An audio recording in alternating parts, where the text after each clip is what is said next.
Education for everyone मेरा एक trend है जिसमें 20 स्टूडेंट फ्री पढ़ाएंगे, जिसमें 20 स्टूडेंट वैसे बच्चे होंगे जो आर्थिक रूप से कमजोर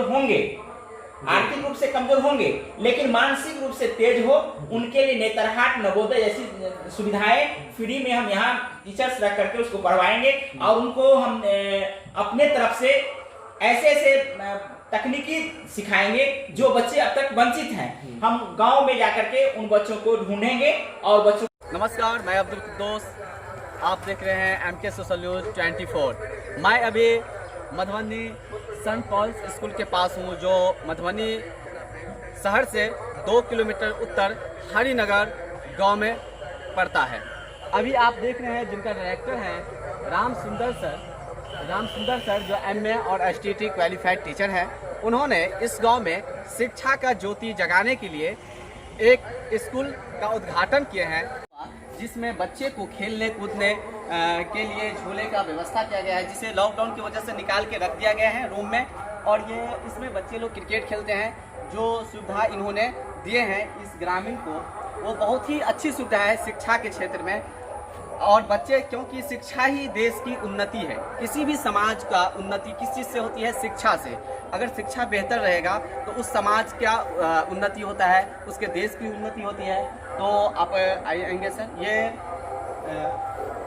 ये क्लासरूम हुआ है, ये क्लासरूम है, ये सब बेंच स्कूल के क्लासरूम है, जिसमें देख सकते हैं एक बेंच पे, इसमें एक बेंच पे 2 छात्र का बैठने के अलावा 2 छात्र बैठते हैं, जो कोरोना महामारी के या सोशल डिस्टेंस के पालन करते हुए अभी एक ही स्टूडेंट का साधन है। एक बेंच पे एक स्टूडेंट बैठते हैं और यहाँ पे ग्रीन बोर्ड है, जिसपे जो है सो टीचर जो है पढ़ाते हैं। और यहाँ पर एक बात और बताना चाहता हूँ कि यहाँ पे जो है सो स्टैंडर्ड नर्सरी या स्टैंडर्ड 1 से लेके 8 क्लास तक CBSE बोर्ड का शिक्षा दिया जाता है, जिसमें टीचर की जो संख्या है वो अभी 11 है। 11 टीचर की व्यवस्था किया गया है, जिसमें शारीरिक विकास के लिए फिजिकल टीचर, उसके बाद हो गया कि म्यूजिक का टीचर भी रहे शारीरिक विकास के लिए, जो है सो फिजिकल टीचर भी हैं।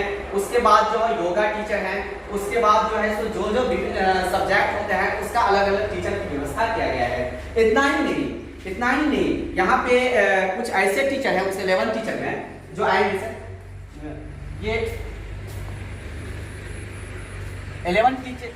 11 ये अलग क्लासरूम हो गया, ये अलग। उसमें 11 टीचर में 2-3 टीचर ऐसे हैं गुरुजन, जो सीनियर बच्चे जो इस समाज के हैं, किसी कारणवश पैसा की परिस्थिति में या किसी अन्य कारणवश बड़े शहरों में या बड़े इंस्टीट्यूट में नहीं पढ़ पाते हैं, उन्हें फ्री में GK और GS 2 चीज की शिक्षा दी जाती है। आप इस क्षेत्र की कोई भी बच्चे मैट्रिक इंटर कर चुके हैं, अगर वो यहाँ पर आकर GK GS का कोचिंग क्लास करना चाहते हैं, वो आते हैं और अपना तैयारी करते हैं। इससे प्रीपेड टीचर का भी तैयारी होता है और स्टूडेंट का भी अच्छी खासी पकड़ होती है। क्योंकि अगर यहाँ से किसी बच्चे को सिलेक्शन होता है यहाँ से कोचिंग संस्थान में पढ़ने से, तो इसके जो स्टार्टिंग जो एजुकेशन है, बेसिक एजुकेशन, उसमें भी उन्नति होगी। और कोई पेरेंट्स अगर आते हैं तो उस टाइम को यहाँ पे बैठाया जाता है, क्योंकि संडे टू संडे पेरेंट्स को यहाँ पर बुलाया जाते हैं कॉल के माध्यम से, और उसके बच्चे के बारे में जो है बताया जाता है। और बच्चे पेरेंट्स भी जो है बच्चे के बारे में टीचर के पास, प्रिंसिपल के पास रखते हैं। यहाँ पे बच्चे बैठते हैं, जो भी बच्चे से आते हैं वो क्लास में यहाँ पे बैठते हैं। एक एक करके बच्चे आते हैं यहाँ पे। ये प्रिंसिपल का रूम हो गया, यहाँ पे डायरेक्टर साहब बनता है, ये प्रिंसिपल का चेयर हो गया, डायरेक्टर का चेयर हो गया। और यहाँ पर सबसे खास बात ये है कि लाइब्रेरी की भी व्यवस्था है, जो कि लॉकडाउन की वजह से अभी बंद है। तो यहाँ पर जो बच्चे हैं वो लाइब्रेरी की भी व्यवस्था है। जो इस मधुबनी कॉलेज स्कूल में पढ़ते हैं, जो बच्चे पढ़ते हैं, उन्हें लाइब्रेरी में तरह तरह की बुक हैं, उसका रीडिंग करते हैं। और जिस को चैप्टर को नहीं समझ पाते हैं वो टीचर्स के पास अपने प्रॉब्लम को रखते हैं और उसे सोल्व किया दिया जाता है। तो मैं मधुबनी में पता चला कि आपका मधुबनी सेंट पॉल्स स्कूल चल रहा है, तो मैंने यहाँ पर आया, काफ़ी दिनों से सुन रहा था। तो आप जो ये अपने गांव से, जिस गांव से भी आए हैं उसका नाम लीजिएगा, वहाँ आकर आपने यहाँ पर शिक्षा के ज्योति जलाने के लिए इस स्कूल का निर्माण किया है। तो क्या उद्देश्य किए हैं आप तो अपने? सबसे पहले तो आपको हम धन्यवाद देते हैं अब्दुल जी, जो आप मेरे इंस्टीट्यूशन तक आए हैं और इसके लिए हम आपको बहुत बहुत धन्यवाद देते हैं। और शिक्षा एक ऐसा पहलू है जो हर एक व्यक्ति तक पहुंचना जरूरी है। खास करके आप देख रहे हैं कि मधुबनी में अनेकों विद्यालय हैं जो शहर क्षेत्र को कवर करता है, किंतु मेरे अंदर में एक ऐसी भावना आई है कि शहर के मापदंड के आधार पर शिक्षा गांव में क्यों नहीं दिया जाए उन बच्चों को जो अब तक वंचित हैं। ये विद्यालय खासकर उन वंचित परिवारों के लिए है जो कम पैसों में अपना शिक्षा उच्च स्तरीय तकनीकी युक्त शिक्षा ले सके। इसके लिए मैंने ऐसे गांव को चयन किया है जो प्रायः लोग गांव में स्कूल खोलने से पहले कतराते हैं कि शायद वहां ऐसे स्कूल चलेंगे कि नहीं चलेंगे, किंतु मेरे अंदर की भावना साफ है कि मैं गांव में आकर के अपना विद्यालय रन करवाया हूं।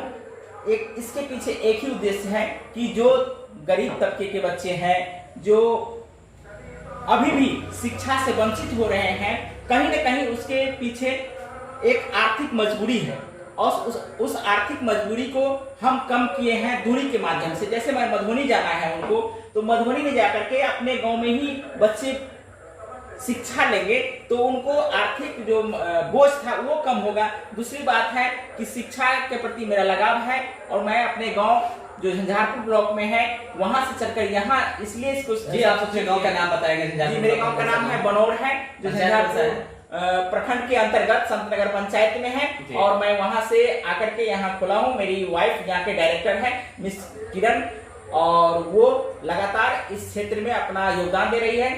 साथ में हमारे जो अनुभवी शिक्षक हैं, जो ट्रेन टीचर हैं, जो मधुबनी के बहुत अच्छे अच्छे टीचर्स हैं, शिक्षिकाएं हैं, उनको यहाँ एडजस्ट किए हैं, उनको भी एक रोजगार मिला है। तो ये तमाम मुद्दाएं देख करके हम विद्यालय को यहाँ किए हैं, स्थापना किए हैं और इस विद्यालय को हम उच्च शिखर तक ले जाएंगे, ये मेरा भी वादा है। क्योंकि एक क्वेश्चन मेरा ये है कि जैसे इस लोकल में या यहाँ से दूर से कोई बच्चे जैसे विकलांग हो या जिसकी आर्थिक तंगी हो तो उसके लिए क्या चीज की सुविधा? इसके लिए एजुकेशन फॉर एवरीवन मेरा एक ट्रेंड है जिसमें 20 स्टूडेंट फ्री पढ़ाएंगे, जिसमें 20 स्टूडेंट वैसे बच्चे होंगे जो आर्थिक रूप से कमजोर